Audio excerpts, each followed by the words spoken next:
আমি বলতে পারি যে রাজ্যসভার অভ্যন্তরে বা লোকসভার অভ্যন্তরে কারণ একই সিস্টেম, সেই সিস্টেম ওখানেও চালু হয়েছিল। ধরুন আমি যখন এমপি ছিলাম, মানে আমি যে কোনো এমপি, তিনি কটা প্রশ্ন করেছেন, কটা বিতর্কে অংশগ্রহণ করেছেন, এগুলো সব পাবলিক ডোমেনে থাকে।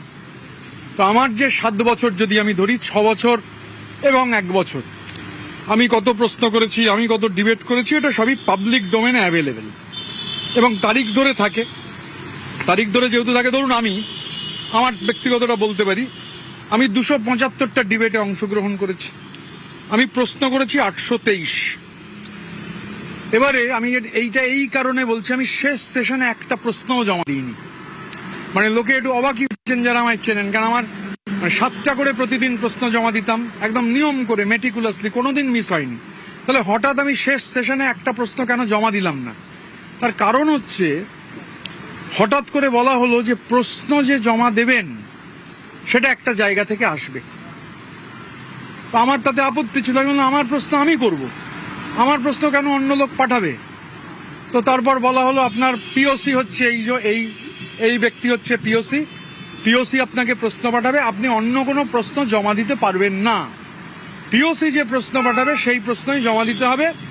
এই কলকাতার ফলেন ক্রাউন প্রিন্সের যে অফিস, তারা কোঅর্ডিনেট করছে, আর ওখানে যে রাজ্যসভার রিংমাস্টার, সেখানেও একটা রিসার্চ টিমের গালভরা নাম দিয়ে এরকম মানে টিকটিকির মতো পেছনে লাগিয়ে দেওয়া 0 আওয়ার। বলছে এই হচ্ছে 0 আওয়ারের লিস্ট, এর বাইরে বলা যাবে না। তো সেটা অবশ্য আমি মানিনি, আমি তার বাইরেই 0 আওয়ারে বলেছিলাম। কিন্তু এই যে প্রশ্ন, অন্য প্রশ্ন করা যাবে না, মানে আমি যে প্রশ্নটা আমি প্রশ্ন করব তার দায় তো আমার। তারপর সেই প্রশ্ন নিয়ে যে ক্যাশ ফর কোয়েশ্চেন হবে না, তার দায় কে নেবে? অতীতে পার্লামেন্টে এরকম ঘটনা ঘটেছে। এই কর্পোরেট এজেন্সি, তারা হচ্ছে প্রশ্ন পাঠাবে, একজন এমপিকে সেই প্রশ্ন করতে হবে। এই প্রশ্ন এবং 0 আওয়ার এমপির মৌলিক অধিকার। স্বাভাবিকভাবে মানে পরিবেশটা এরকমই। এবং তারপর আমি জানলাম লোকসভাতেও একই ব্যাপার, প্রশ্ন পাঠিয়ে দিচ্ছে, বলছে এই প্রশ্ন করতে হবে, 0 আওয়ার, এই 0 আওয়ার বলতে হবে। তো এগুলো থেকেই বোঝা যায় যে ফ্যাসিবাদ কিভাবে কায়েম করা হয়েছিল। তো তাতে আমি অবাক হচ্ছি না, 20 জনের সংখ্যা যদি আরো বাড়ে, যে 19-20টা নাম দেখা যাচ্ছে, এর থেকে নাম যদি আরো বাড়ে, আমি এতটুকু অবাক হব না। রাজ্যসভায় সংখ্যা আরো কমলে আমি এতটুকু অবাক হব না। এটা বিজ্ঞান। মানে ইন্টারেস্টিংলি এনাফ, যে বহু বছর আগে একটা পৃথিবী বিখ্যাত বই, 18th ব্রুমেয়ার অফ লুই বোনাপার্ট, তাতে লেখা হয়েছিল, history repeats itself, first as a tragedy and then as a farce. আর এই সং আছে, গঠন নেই যে ক্রাউন প্রিন্সের সংগঠন, এই ফ্যাসিবাদী মনোভাব, আধিপত্যের মনোভাব, এগুলো গণতন্ত্রের পক্ষে বিপজ্জনক, গণতন্ত্রের পক্ষে স্বাস্থ্যকর নয়। স্বাভাবিকভাবে রাজ্যসভাতে 3 জন ইতিমধ্যেই ইস্তফা দিয়েছেন। শোনা যাচ্ছে আরো অনেকে, যারা হচ্ছে এই পরিবেশে পারছিলেন না, তারা হয়তো কোনো সিদ্ধান্ত নেবেন। লোকসভাতে 19-20টা নাম দেখা যাচ্ছে, সংখ্যা বাড়লে আমি অন্তত ব্যক্তিগতভাবে এতটুকু অবাক হব না। শতাব্দী রায় আজকে নিজে দাবি করছে যে যারা বিরোধিতা করছেন ওই বিদ্রোহী সাংসদদের, তারাও যোগাযোগ রাখছেন। এটা শতাব্দীই ভালো বলতে পারবে, কারণ তারা তো আমাদের সাথে যোগাযোগ রাখছেন না, তাদের সাথে যোগাযোগ রাখছেন। তবে আমি তো বলছি, আমি সংখ্যাটা আরো বাড়লে এতটুকু অবাক হব না, কারণ আমি জানি কি এনভায়রনমেন্টে সবাইকে থাকতে হয়েছে, চলতে হয়েছে। একজন আমায় বলেছেন যে লিবারেশন ফ্রম স্লেভারি, কৃতদাসত্ব থেকে মুক্তি, এবং আমি তার সঙ্গে খুব একটা মানে দ্বিমত পোষণ করছি না।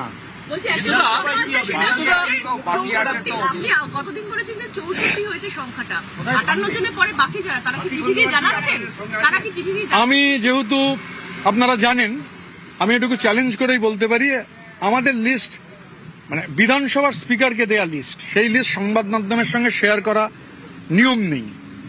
আমি সংখ্যা বলেছি, আমি কোনো নামে যাব না।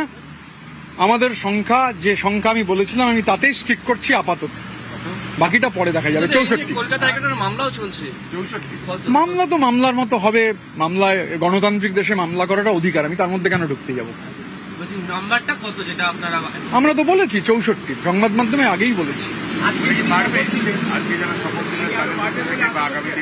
আমি ব্যক্তি কারুর প্রসঙ্গে বলবো না, আমি সংখ্যায় স্টিক করছি, এবং প্রয়োজনে যদি মনে করেন মাননীয় স্পিকার, ফ্লোর টেস্ট হতে পারে, নো প্রবলেম।